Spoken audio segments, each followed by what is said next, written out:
అతడు నాకు మొరపెట్టగా నేను అతనికి ఉత్తరం ఇచ్చేదను, శ్రమలో నేను అతనికి తోడే ఉండేదను, అతనిని విడిపించి అతని గొప్ప చేసేదను.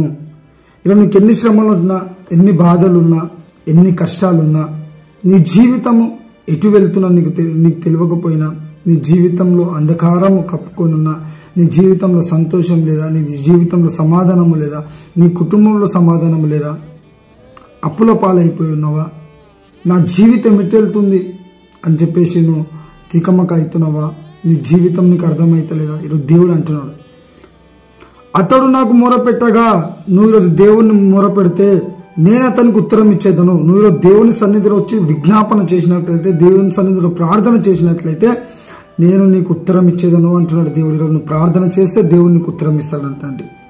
శ్రమలో నేను అతనికి తోడే ఉండేదను.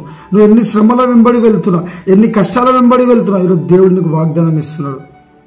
శ్రమలో నేను అతనికి తోడే ఉండేదను, అతనిని విడిపించి అతన్ని గొప్ప చేసేదను. ఇలా నువ్వు ఏ శ్రమల వెంబడి పెడుతున్నావు అది నీకు మాత్రము తెలుసు, దేవునికి కూడా తెలుసు.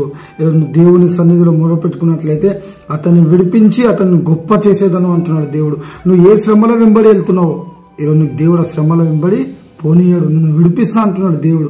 విడిపించి నేను గొప్ప చేసేదను అని చెప్పేసి అంటున్నాడు. శ్రమలలో మనుషులను ఆధారం కాదు, శ్రమలలో మన రక్త సంబంధులు కాదు, శ్రమలలో మన అన్నదమ్ములు కాదు, శ్రమలలో మన స్నేహితులని వీళ్ళని కాదు మనం ఆశ్రయించుట.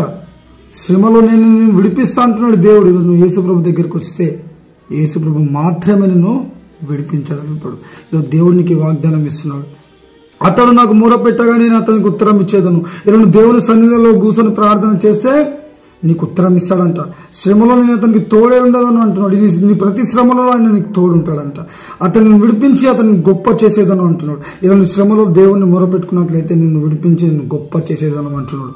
ఎక్కడైతే పడిపోయినావు, ఎక్కడైతే లేవనెత్తలేకపోతున్నావు, ఎక్కడైతే నువ్వు కృంగిపోయి ఉన్నావు అక్కడ నువ్వు దేవుడు లేవనెత్తి నువ్వు ఘనంగా వాడుకుంటా అంటున్నాడు.